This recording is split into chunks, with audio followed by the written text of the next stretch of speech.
Thank God for this evening. हम परमेश्वर को इस शाम के लिए धन्यवाद देते हैं। I was remembering about a story which was helpful to me. और मैं एक कहानी याद कर रहा था जिसने मेरी बहुत मदद की है। It speaks about a king who wanted to give gifts to his people. और वो एक राजा के विषय में है जो अपने लोगों को दान देना चाहता था। So one day he took all the good items in his palace and set everything in a big room. और एक दिन उसने उसके राजमहल में से जो कोई वस्तुएं थी उन सारे वस्तुओं को लेकर एक रूम में रख दिया। And on a particular day and time, he invited everyone, and together they were allowed to enter that room, and they were given freedom to choose whichever they like. और एक दिन उसने लोगों को ये अनुमति दी कि वो लोग उस रूम में, उस कमरे में आकर उनकी जो इच्छा होगी उसको लेकर वो जा सकते हैं। So there were many precious and very expensive items kept in that room for everyone to take. और उस कमरे के अंदर बहुत ही बहुमूल्य और बहुत ही कीमती सामान था जो बाकी लोग ले जा सकते थे। So as the king, the set time came and king was observing, and all the people came, and there was a rush to reach first and choose the most expensive items that were kept there. और उस राजा ने देखा कि वहां बहुत भीड़ लगी है और सब लोगों को यही जल्दी है कि कैसे जल्दी से जाकर वहां जो कोई अच्छी वस्तुएं रखी हैं उनको उठा ले। Yeah, so there was a scramble and pushing and pull to find out choose the whatever is the best thing. और वहां बहुत ऐसे भीड़ हो गई और यही उथल पुथल मची थी कि सबसे अच्छी चीज कौन पहले ले जाएगा। So best part of the story is as the king was observing, one little child approached him. As all the people were scrambling for the expensive gift, one child came directly to the king. और वहां सब लोग जो थे सबसे महंगे सामान की ओर कूच कर रहे थे, वह सबसे महंगा सामान लेने के लिए भाग रहे थे। एक छोटा बच्चा उस राजा के पास आता है। So that child just caught hold of the king's hand. और उस छोटे बच्चे ने उस राजा को जो हाथ था उसके हाथ को पकड़ लिया। So from the expression from the eyes of that child, the king realized that this child was not interested in any of the gifts the bigger people were scrambling for. और उस छोटे बच्चे की आंखों को देखकर वो राजा ये समझ गया कि ये छोटा बच्चा, वो जो बड़े लोग जिस किसी बहुमूल्य वस्तुओं को चाहते थे, ये छोटे बच्चे को उसमें से किसी भी चीज की लालच नहीं थी। So it appeared to him that the child was telling that I am not interested in any of those gifts. I want you yourself. और ऐसा उस राजा को मालूम पड़ा कि वो छोटा बच्चा कह रहा है कि उनमें से वो जितने भी दान है, मुझे एक भी दान में रुचि नहीं है, मैं सिर्फ तुझको चाहता हूं, खुद तुझको मैं चाहता हूं। So it is a story, but a very meaningful story which we can apply to our own lives. और ये एक कहानी है, पर इसमें बहुत अर्थ है जिसको हम अपने ही जीवन में इस कहानी को हम लागू कर सकते हैं। Very often we are interested in good things which the Lord can give to us. और कई बार जो परमेश्वर हमें अच्छी चीजें देता है उसी में हमारी रुचि होती है। But we are not interested in the Lord himself.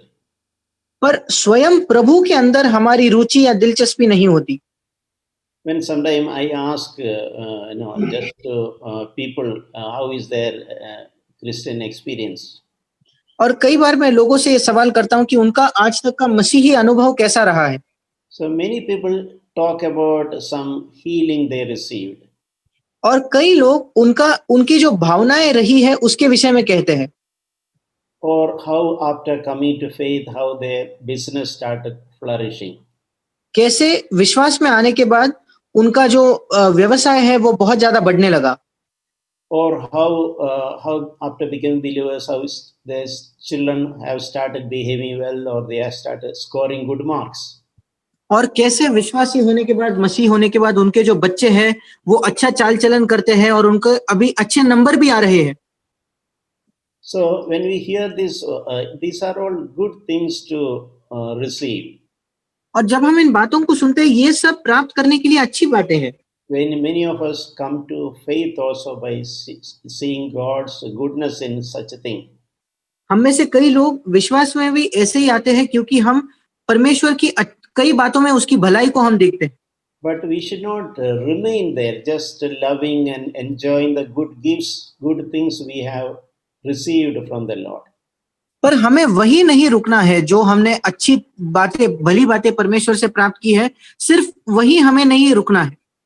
I seen some even some people who were even recovered or God healed miraculously from cancer. They were at the verge of death, but they were restored life. मैंने ऐसे लोगों को भी देखा है जो cancer से पीड़ित थे और बिल्कुल वो मृत्यु के कागार पर थे, पर परमेश्वर ने उनको पूरी तरीके से चंगा किया। So when they speak about, very often they speak as if they had some special something special in them, so God showed His favor to them. पर जब इन लोगों से मैं बात करता हूँ तो कई बार ये लोगों का एक रवैया इस प्रकार से होता है कि उनके अंदर कोई विशेष बात थी, इसलिए परमेश्वर ने उनके ऊपर कृपा की। So they testify in a bit like boasting about it. और जब वो इस बात की गवाही देते हैं तो मानो एक प्रकार के घमंड से वो गवाही देते हैं। But I don't see a spirit of gratitude in them, or an increasing level of love for the Lord in their lives. पर मैं उनके जीवन में प्रभु के प्रति बढ़ती हुई एक धन्यवाद का स्वभाव नहीं देखता और उनके जीवन में आत्मिक बढ़ोतरी में नहीं देखता। So that is a very sad thing which we have to look at our own life. और ये बहुत ही एक दुख भरी बात है जिसको हमें अपने जीवन में ही देखना है। We read in the Bible when Jesus healed 10 lepers. हम बाइबल में पढ़ते हैं जब यीशु मसीह ने 10 कोढ़ियों को चंगा किया, Only one person came back and genuinely expressed thankfulness for what he received. सिर्फ एक ही व्यक्ति वापस मुड़कर यीशु के पास वापस आया और उसने जो प्राप्त किया था उसके लिए उसने यीशु मसीह को धन्यवाद कहा। So Jesus told, I healed 10 people. Where are the other 9? और फिर यीशु मसीह कहते हैं मैंने 10 लोगों को चंगा किया, बाकी 9 लोग कहाँ हैं? So one thing we should remember is when we receive some favor or blessing or a healing from the Lord, that doesn't mean that God really approves our life. और इसलिए एक बात हमें याद रखनी है, वो ये है जब हम परमेश्वर से किसी चंगाई को प्राप्त करते हैं या कुछ भी प्राप्त करते हैं, उसका ये मतलब नहीं कि परमेश्वर हमारे जीवन से खुश है। We have received those blessings not because we are anyway better than others. हमने उन आशीषों को इसलिए नहीं पाया क्योंकि हम और लोगों से बेहतर है। So we should never think that when we enjoy the blessings of God, we should never think that God has God approves my life or God peace in my life. और इसलिए जब भी हम कोई आशीष को प्राप्त करते हैं तो हमें ये नहीं सोचना है कि परमेश्वर मेरे जीवन से प्रसन्न है या वो मेरे जीवन को अपनी मंजूरी दे रहा है। The reason is the Lord is someone who gives good things to everyone. इसका कारण ये है कि परमेश्वर हर व्यक्ति को अच्छी बातें देता है। God will even bless the wicked people. परमेश्वर दुष्ट लोगों को भी आशीष देता है। For example, the sunlight falls on everybody. उदाहरण स्वरूप जो सूर्य का तेज हम देखते हैं वो सब लोगों पर समान स्वरूप से गिरता है। And the rain falls in the fields of everyone. और जो बारिश है वो सब लोगों के खेतों में होती है। So that means such good things, earthly things, God gives to everybody. इसका मतलब ऐसी अच्छी सांसारिक बातें परमेश्वर सबको देता है। So even though while it is good and important to receive such earthly things also, we should never think that just because we received that good thing, God is happy with our life. और इसलिए यद्यपि ये सब बातें प्राप्त करना एक अच्छी बात है, पर इसका ये मतलब नहीं कि परमेश्वर हमारे जीवन से खुश है। One most important thing, first thing we should develop is a heart of gratitude. एक सबसे जरूरी बात जो हमें अपने जीवन में लानी है, वो है परमेश्वर के प्रति धन्यवाद देने का एक स्वभाव। Because we should recognize that every good thing, every perfect gift comes from the Lord.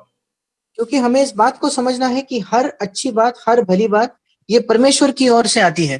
And most of things we receive even when we are not deserving it. और ज्यादातर चीजों को हम प्राप्त तब करते हैं भले ही हम उसके योग्य नहीं हैं। So there is nothing to boast about it. और इसलिए इन बातों में घमंड करने लायक कुछ भी नहीं है। So only thing we should do is express thankfulness with a genuine gratitude in our heart.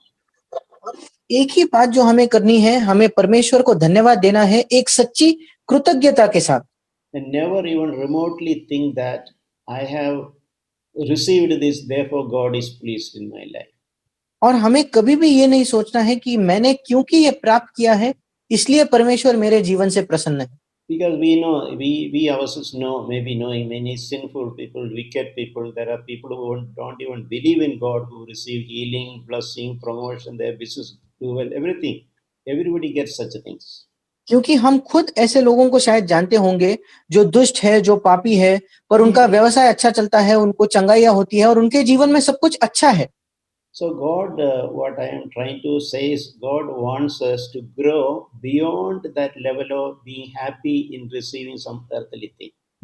और मेरे कहने का तात्पर्य ये है, परमेश्वर चाहता है कि सिर्फ उससे मिली हुई चीजों से प्राप्त होने वाली चीजों से खुश रहने के स्तर से हम आगे बढ़े। So just like that story, all the elderly people, they were running around to take some gift from with the king was giving. जैसे हमने वो कहानी पढ़ी, सब बड़े लोग जो थे वो राजा से उन दानों को प्राप्त करने के लिए भाग दौड़ कर रहे थे। But that child was not interested that child was interested in getting the king himself. पर वो छोटा बच्चा दूसरा कोई भी चीज प्राप्त करने में उसकी रुचि नहीं थी, उसको बस उसकी एक ही दिलचस्पी थी कि वो खुद राजा को चाहता था। And so we should strive to develop a desire and a love for the Lord in our life. और इसलिए हमें ये परिश्रम करना है, यत्न करना है कि हमारे जीवन में भी परमेश्वर के लिए एक इच्छा और एक प्रेम हो। Instead of being happy and enjoying the good things we have received from the Lord, बजाय इसके कि हम सिर्फ इसी बात में खुश और संतुष्ट रहे कि हमने परमेश्वर से कुछ अच्छी बातों को प्राप्त किया है, we should ask ourselves how much I love the Lord who has blessed me with these things. हमें अपने आप से पूछना है कि मैं कितना परमेश्वर से प्रेम करता हूं जिसके द्वारा मैंने इन अच्छी बातों को पाया है। Yeah, that child in the story understood, if the king is with me, I have everything. और उस कहानी में वो छोटे बच्चे ने इस बात को समझ लिया, अगर राजा मेरे साथ है तो मेरे पास सब कुछ है। So in other words, I want the king who is the giver of the gifts than all the gifts. दूसरे शब्दों में कहे तो मैं खुद राजा को चाहता हूं, क्योंकि सारे दान तो राजा ही दे रहा है, इन दानों से भी अधिक मैं राजा को चाहता हूं। I want to share something from John chapter 21. यूहन्ना रचित सुसमाचार उसके 21 अध्याय से मैं कुछ बांटना चाहता हूं।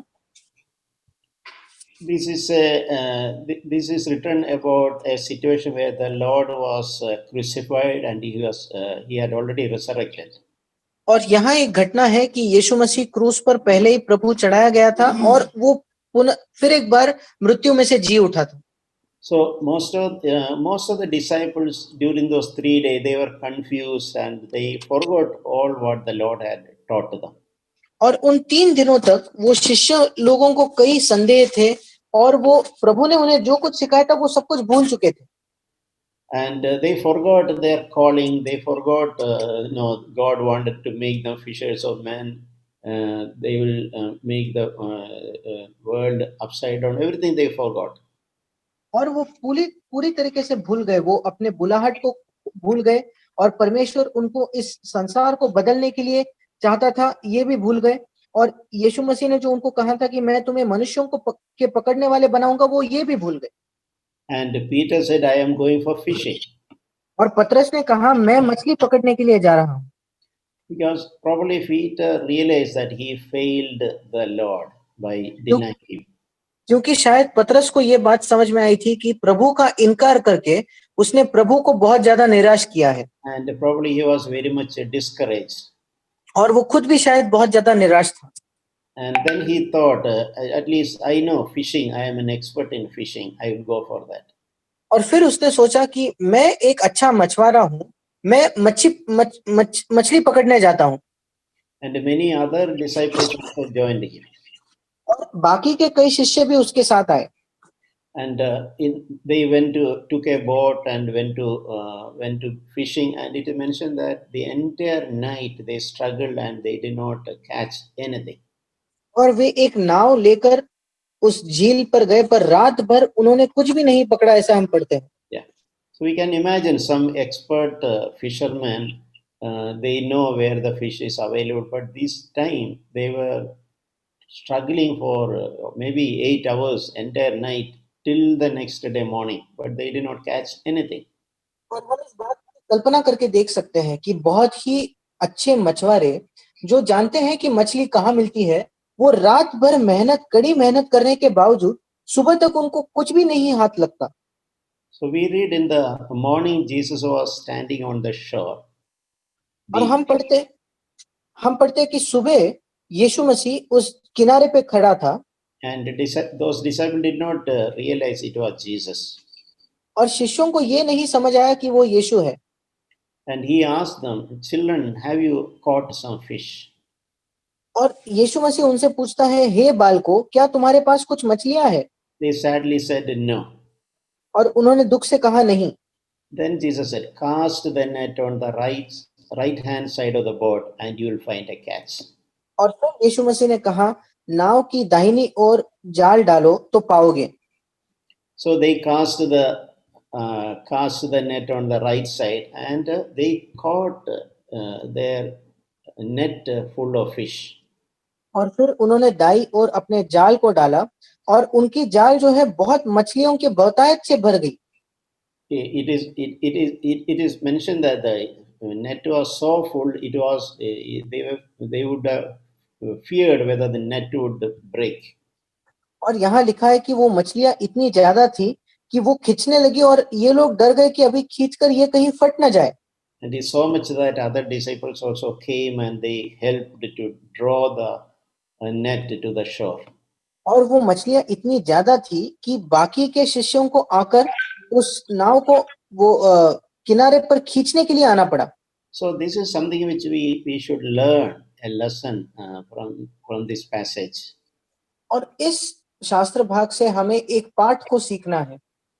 On going our own way without listening to the Lord, if you try to toil, and even if we are experts in that area, we may fail. अगर हम अपने ही मार्ग पर अपने ही कोशिश से हम कुछ करना चाहे, भले ही हम उस काम में बहुत ही माहिर क्यों ना हो, पर हम उसके बावजूद भी असफल रहेंगे। But see the result when they listened to what Jesus told and threw the net on the right side of the boat, they got such a big catch. पर इसका परिणाम देखिए, जब उन्होंने यीशु मसीह की बात मानी और दाहिने ओर अपने जाल को फेंका, तो उनको इतनी ज्यादा मछलियां हाथ लगी। So this lesson, this little story had registered in my mind, in my heart, and I have seen in my own life how when I went and tried to do things I know very well, and when I try to do that in my own strength, I have failed. और ये कहानी मेरे मन में बहुत अच्छी बैठी है, क्योंकि मैंने अपने जीवन में देखा है, जब मैं उन बातों को करने जाता हूँ जिनमें मैं बहुत माहिर हूँ और जिनको मैं बहुत आसानी से और अच्छे से कर सकता हूँ, पर मैं अपने ही सामर्थ्य से जब उनको करता हूँ तो मैं असफल होता हूँ। But when I did something after listening to the Lord and obey what He is saying, that brings good result. पर जब मैंने प्रभु की बात मानकर, उसकी आज्ञा मानकर अगर मैं कुछ करता हूँ, तो उससे बहुत अच्छा परिणाम आता है। So we learn that from here, the success in our life comes by listening and obedience. और यहाँ से हम यही सीखते हैं कि हमारे जीवन में सफलता सिर्फ आज्ञा पालन से ही आती है। If we are of that nature who too much depend on our ability, our smartness, our education, our skills, probably Lord may allow us to fail. अगर हमारा स्वभाव ऐसा है कि हम अपने ही दानों पर, अपनी क्षमता पर, अपनी पढ़ाई लिखाई पर, इन बातों पर जोर देकर बातें को करते हैं, तो प्रभु शायद हमारे जीवन में ये अनुमति देगा कि हम असफल हो, till we learn this principle of listening and obedience. जब तक हम इस बात को नहीं सीखते कि हमको सुनना है और आज्ञा मानना है। That is a great lesson we can learn from this passage. और ये एक बड़ा पाठ है जो हम इस शास्त्र से सीख सकते हैं। Success comes by listening and obedience and not by our own cleverness or our abilities.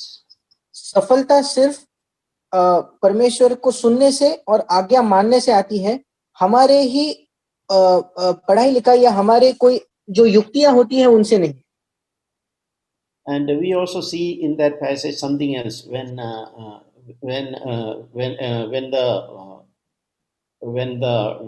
disciples, they were coming out of the ship or boat after long hours of toil. और वहां हम एक और बात को भी पढ़ते हैं, जब वो जो चेले थे बहुत कड़ी मेहनत के बाद करने के बाद जब वो नाव से उतरकर किनारे पर उतरे, So naturally they would be really hungry. और ये बहुत ही स्वाभाविक है कि उनको बहुत ज्यादा भूख लगी होगी। So what we are seeing there, when they came to the beach, we are seeing the Lord has placed a fire and some bread and fish is being prepared. A good, healthy, nice breakfast is ready for them. और हम देखते हैं कि प्रभु इतना भला है कि उसने पहले ही वहां आग लगाकर अच्छा सा एक भोजन उनके लिए तैयार करके रखा है। So that's a very encouraging. The Lord is so good. Even though these people did try to do things in their own strength, God wanted to encourage them by providing for them. और ये बहुत ही एक प्रोत्साहन देने वाली बात है कि भले ही ये लोग अपने ही सामर्थ्य से सब कुछ करना चाहते थे, उसके बावजूद प्रभु उनके लिए ये सब कर रहा था, उनके लिए भोजन तैयार रख रहा था। So he was not trying to condemn them or accusing them, but he was gently leading them and encouraging them. वो उन पर दोष नहीं लगा रहा था, उनको वो दंडित नहीं कर रहा था, बल्कि वो बहुत ही सौम्यता से उनको प्रोत्साहन दे रहा था। Jesus wanted them to see the goodness of the Lord. और यीशु चाहता था कि परमेश्वर की भलाई को वो देखे। And he also said, if you have some freshly caught fish, bring that also. We will roast that also. और यीशु ने उनसे ये भी कहा कि जो मछलियां तुमने अभी पकड़ी है, उनमें से भी कुछ लाओ, हम उनको भी पकाएंगे। So he is also seeking their cooperation and their involvement. और इसलिए यीशु उनसे उनका भी सहयोग चाहता है और उनको भी वो शामिल करना चाहता है। So that they would not feel guilty that they are not involved in this. ताकि उनको ये ऐसा दोषी या अपराधीपन महसूस ना हो कि उन्होंने इस बात में एक साथ नहीं दिया था। So after preparing all these, Jesus invited them, come and have breakfast. और इन सारे बातों को तैयार करने के बाद यीशु कहता है, आओ और भोजन करो। Think about it, after a full day or full night of toil and hard work, after failure, okay. In the morning they saw the goodness of the Lord, and such a tired fisherman, the Lord is inviting them, come and have breakfast. और सोचकर देखिए कि रात भर इन मछुआरों ने बहुत कड़ी मेहनत की है, इनके हाथ कुछ नहीं लगा, सुबह वो परमेश्वर के आशीष को देखते हैं और अब यीशु मसीह उनसे कहता है, आओ भोजन करो। So this means that the Lord is interested to give us our earthly things, simple things like our breakfast or our provisions. और इसका मतलब ये है कि परमेश्वर की इस बात में दिलचस्पी है कि वो हमें हमारी जो सांसारिक जरूरतें हैं उनको पूरा करे। So what I want to come, so having seen this, something else is happening there. और ये देखते हुए कोई एक और बात भी यहाँ हो रही है। First, they saw one of the best catch in their life, such a success by catching net full of fish. सबसे पहले तो उन्होंने बहुत ज्यादा मछलियां पकड़ी, ऐसे इतनी मछलियां जो उन्होंने पहले शायद कभी नहीं पकड़ी होंगी। Second thing, they saw the goodness of the Lord by having a very tasty and refreshing breakfast when they're so hungry and looking for good food. और दूसरी बात तो जब वो बहुत ज्यादा थके हुए थे और शायद भूखे थे, तब उन्होंने परमेश्वर की भलाई को देखा और बहुत अच्छा वहां उनको भोजन प्राप्त हुआ। So after doing all this, after giving them these good things, after the Lord is asking them, और ये सब करने के बाद, उनके लिए ये अच्छी बातें देने के बाद प्रभु उनसे पूछता है, Simon, son of John, do you love me more than this? और यीशु उससे पूछता है, हे शिमोन, यूहन्ना के पुत्र, क्या तू इनसे बढ़कर मुझसे प्रेम रखता है? I remember this is something which the Lord, personally spoke to me some time back. और मुझे याद है कि ये ऐसा कुछ है जिसके द्वारा व्यक्तिगत रूप से परमेश्वर ने मुझसे बात की कुछ समय पहले। So God was inviting my attention. Where is your attention? और परमेश्वर मुझे कह रहा था कि तेरा ध्यान कहाँ है? Is my interest and attention in the good things I have received from the Lord? और क्या मेरा ध्यान सिर्फ परमेश्वर से जो अच्छी बातें मैंने प्राप्त की है वही है? Some success like catching net full of fish as we have never seen in our entire life. शायद कोई सफलता क्योंकि मैंने इतनी मछलियां पकड़ी है जो मैंने जीवन भर कभी ना पकड़ी होंगी। Or some God's miracles, some provisions when we need those in some really needy time. या कोई चमत्कार, या जब हमारे जीवन में एक सच्ची जरूरत थी तब हमने कुछ प्रभु से पाया। Some healing, some promotion, some money. शायद कोई चंगाई, या हमारे काम में हमको प्रमोशन मिला, या कोई अच्छी बात हमें प्राप्त हुई। Yeah, I felt that the Lord was saying, where is your interest? Do you love me more than those good things I have given you? और मैं सोच रहा था कि प्रभु मुझसे पूछ रहा है, तेरा ध्यान कहाँ है? क्या उन अच्छी बातों को जो मैंने तुझे दी है उनसे बढ़कर भी तेरा ध्यान क्या मेरे पास है? So this is a good thing which we can meditate. Ask ourselves, do I love the Lord more than the good things I have received from Him? और ये एक अच्छी बात है जिसके विषय में हम सोच सकते हैं, जो परमेश्वर से मैंने अच्छी बातें प्राप्त की है उससे बढ़कर क्या मैं प्रभु से प्रेम रखता हूँ? Devil will always try to tempt us to distract our attention from the Lord, and our focus will be in the blessings that we received. और शैतान हर समय हमारे ध्यान को भटकाने की कोशिश करेगा कि प्रभु के ओर से हमारे ध्यान को भटका कर जो आशीषें हमने प्राप्त की है उन्हीं पर हमारा ध्यान लगे रहे। We can ask ourselves, do you love the Lord more than all these good things I have received from Him? और हम हमेशा अपने आप से पूछ सकते हैं, क्या हम प्रभु से प्रेम करते हैं इन अच्छी वस्तुओं से भी ज्यादा जो हमने प्रभु से पाई है? And Peter replied, Lord, you know that I love you. और पतरस ने जवाब दिया कि हे प्रभु, तू जानता है कि मैं तुझसे प्रेम रखता हूँ। And Jesus asked a second time the same question, Peter, do you love me? और यीशु मसीह ने दूसरे बार ये प्रश्न पूछा, पतरस, क्या तू मुझसे प्रेम करता है? And second time also Peter replied, yes, Lord, you know that I love you. और दूसरे बार भी पतरस कहता है, हाँ प्रभु, तू जानता है कि मैं तुझसे प्रेम रखता हूँ। And Jesus third time, not first time, second time, third time, he asked the same thing. Peter, do you love me? और तीसरे बार, पहले बार नहीं, दूसरे बार नहीं, बल्कि तीसरे बार प्रभु फिर एक बार उससे प्रश्न करता है, पतरस, क्या तू मुझसे प्रीति रखता है?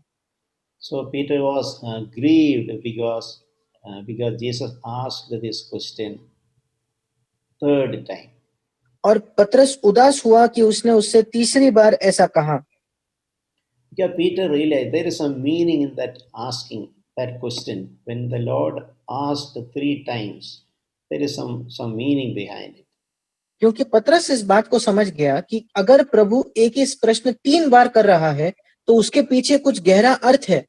So like if we also, if somebody is asking, do you love Jesus? We always answer, yes, Lord, I love the Lord Jesus. हमारे जीवन में भी अगर कोई हमसे पूछे कि क्या तुम यीशु से प्रेम करते हो, तो हम कहेंगे, हाँ, मैं यीशु से प्रेम करता हूँ। And if somebody is asking, probably again we will say, yeah, why this question? You know that I love Jesus. और अगर कोई दूसरे बार हमसे पूछे तो हम भी वही कहेंगे कि हाँ, तुम क्यों मुझसे ये सवाल करते हो? हाँ, मैं यीशु से प्रेम करता हूँ।